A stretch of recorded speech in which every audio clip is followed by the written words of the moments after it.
Hello, everybody. My name is Alex Buriak. I'm the Senior Vice President over here in Jet Lending. And as you may or may not know, we do at least daily live education for the investment community just to kind of pick up some extra tips. How do you improve your business? How do you improve your profit margins? How do you leverage debt to buy more investments to get you returns? Today is going to be a little interlude on how to start.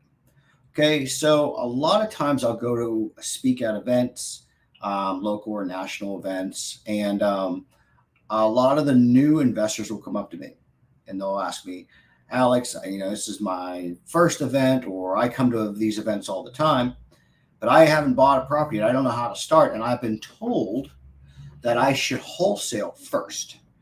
And what I'm here to tell everybody is if you're going to start investment real estate, or even if you have started and you haven't been able to lock down a property or scale or whatever you're trying to do, there is no starting place in business or investment real estate. There's just the start. Okay, so it's more important that you took action and you started something. Now, to answer the question on if you should become a wholesaler first before you buy your own flips or rentals, well, that all depends on the resources you have. One thing you have to come to terms with as a wholesaler is you have just picked the hardest job in investment real estate. And I'm going to tell you why. When you deal with like lenders like me at Jet Lending, getting money is not the issue. Finding the property is the issue. And as the wholesaler, you have to buy the property or contract the property for the lowest that anybody would contract it for, because you have to pick it up for X amount and then sell it for a spread to another investment investor who would also make money on the deal. So if you're deciding that says, well, I'm going to do like 2 or 3 years of wholesaling, well, I'm not going to deter you from learning that trade, but you've just picked out the most difficult negotiation aspect of investment real estate. The financing, like guys like us, super simple. The rehab, you're going to get some good ones. You're going to get some bad ones. You're going to rifle through a bunch of people before you find the people that you like. That's just how the game goes. But the negotiation factor on how to solve problems, because you got to remember this, whether you're going to become a wholesaler or you're going to just buy more properties, the people that get the property the cheapest are the people that solve problems. You got to realize that investment real estate is the distressed market. So no matter what the market is unfolding in the country, you have to understand that about 2 to 6% of investment real estate sales is the market, no matter what's going on. So the distressed market is somebody passed away, we're moving to Jersey, I'm getting a divorce, I'm downsizing my house, the house is just in shambles, all these kind of things, and that's how you get to the distressed market, and that's why people use lenders like Jet Lending to close quickly. Usually you have to offer a quick closing to negotiate the price down, but more importantly, you have to solve the problem. So if you're going into these negotiations blind, and you don't understand why the person's selling the property, you haven't formulated a relationship with this person, and you're not solving problems, you're not going to contract the property for the price that you want. For example, when I was closing loans, it's a great story that one of my investors told me. They were sitting down at a kitchen table, and they offered a contract. I had a contract with them. They were negotiating. The seller liked the price. Fantastic, right? Well, here's the contract. This is where you sign. We'll close in 10 to 14 days, depending on title. And the seller said, I can't sign that. And he said, what do you mean? I thought you liked the price. We're giving you money. I put money in your hand. Anytime you put money in somebody's hand and they don't close their hand, you miss something. Okay. So the person's like, no, I just can't do it. I can't sell it. It's like, what's wrong? What's the real issue? How can I help you? And the lady said, I don't have anybody to help me move. So this lady understood that she had to sell her house.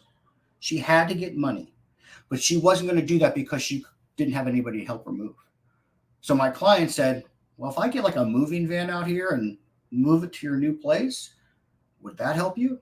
And she said, oh, yeah, totally. I'll sign it. It wasn't the money, it was the problem. However illogical people's problems may seem to you, you must solve them first so you can contract deals. So if you are going to go into that realm of wholesaling, one, it's a great trade to figure out how to negotiate down because you've just picked the trade that has to buy it cheaper than anybody else. So you can make your spread. Now, granted, landlord investors will usually pay a little bit higher than flipper investors and things like that. If you're going to go into the wholesale realm as well, you have to understand debt, okay? Because a lot of your buyers are going to use people like me to close on the loan. How do you leverage debt to buy asset, okay? So you have to understand how your lenders work, whether you're here in Texas with us or you're in, Des Moines, okay? So it's like, how does your lending work out there? Lending in Texas is a lot different than, even in Louisiana. We're straight loan to value. That's why our borrowers can come $0 out of pocket. But you're most likely not doing that in Pennsylvania. It's mostly loan to cost. So understanding how debt works will help you understand how your negotiation should be on how to structure your purchase price to sell it adequately, quickly, so you can make quick inventory turns. So you know how to negotiate your product.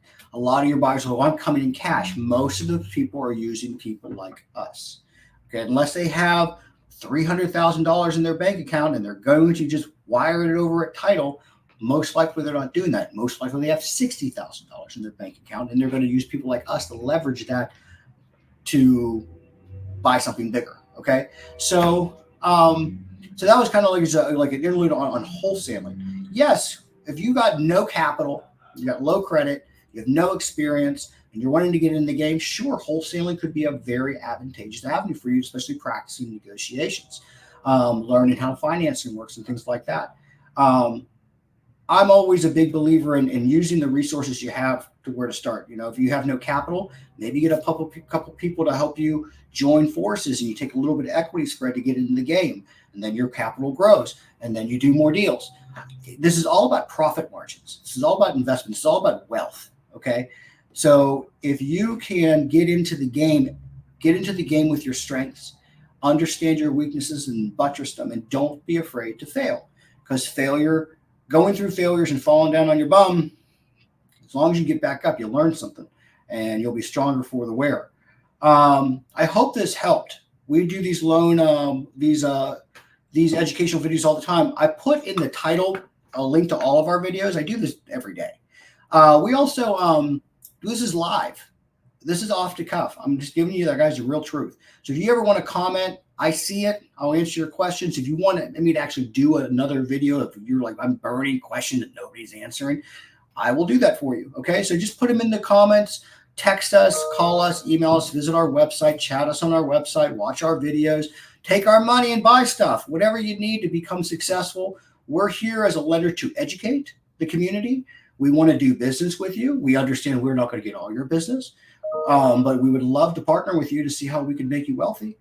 I hope this helped today, and we'll see you again. Mostly it's Friday, most likely on Monday. Okay. You guys have a great day, and go out there and get it.